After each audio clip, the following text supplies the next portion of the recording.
30 сентября, это Сочи. Время 16:50. Температура воздуха сейчас у нас плюс 19 градусов. Температура воды морской плюс 22. Нахожусь я в центре Сочи. Впереди у нас пляж Маяк. Сейчас посмотрим, сколько людей сегодня купаются.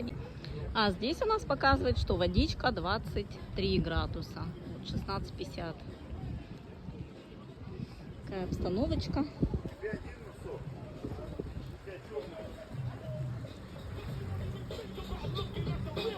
Ветерочек прохладный.